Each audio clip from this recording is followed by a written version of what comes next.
Oğuz rayonunun ərazisindən 5 böyük dağ çayı, Daşağıl, Xalxal, Qalaçay, Oğuz və Türyan çay keçir. Son günlər yağan güclü leysan yağışları çaylarda suyun səviyyəsini bir neçə dəfə artırıb. Qeyd olunan çayların əksər hissəsində, xüsusən də yaşayış məntəqələrinin yerləşdiyi ərazilərdə mühafizə bəndləri qurulsa da, sel təhlükəsi qalan yerlər də az deyil. Belə yaşayış məntəqələrindən biri də Aranda yerləşən Mollalı kəndidir. Maraqlıdır ki, bu kəndin həm sağ, həm sol tərəfindən, həm də daxilindən çay axır. Bu, bir tərəfdən sakinlərin su ehtiyacını qarşılasa da, güclü yağışlardan sonra ciddi fəsadlara yol açır. Mollalı kəndində yaşayırıq, Türyan çayının sağ sahilində yaşayırıq.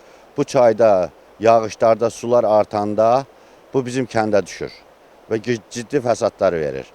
O kəndə düşür, kəndin cəmaatın bağlarını qurudur, ağaclarını qurudur. Məsələ ilə bağlı Oğuz Su Meliorasiya Sistemləri İstismarı İdarəsinə müraciət etdik. İdarənin baş mühəndisi Nizami Əhmədovun sözlərinə görə ilin əvvəlindən aparılan qabaqlayıcı tədbirlər nəticəsində sel daşqınlarını müəyyən dərəcədə az zərərlə ötüşdürmək mümkün olub. Son illərdə çaylar özü ilə gətirdiyi kütlə suxurlar demək olar ki, xırdıq gil və lil qatından ibarətdir. Əvvəlki illərdə isə çay yatağında biz baxırdıq ki, sel gələndə iri qaya parçaları gətirir, daş parçaları gətirir. Bu xırda qum və gildən ibarət yığılan dambalarda effektli çox az olur.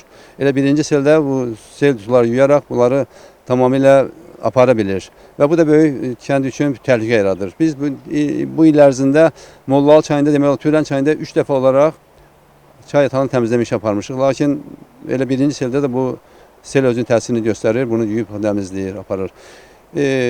Bu kəndlərdə seldən müdafiə məqsədilə bənd işləri, bəndlərin qurulması üçün, mühafizə divarlarının qurulması üçün biz müəyyən tədbirlər işləb hazırlamışıq. İdarə rəsmisi onu da əlavə edib ki, hazırda rayonda taxıl biçini kampanyası başladığından diqqət həm də bu istiqamətə yönəldilib. Çaylardan yanaşı su kanalları da təmizlənir ki, fermerlər biçin işlərini maneəsiz və rahat şəkildə həyata keçirə bilsinlər.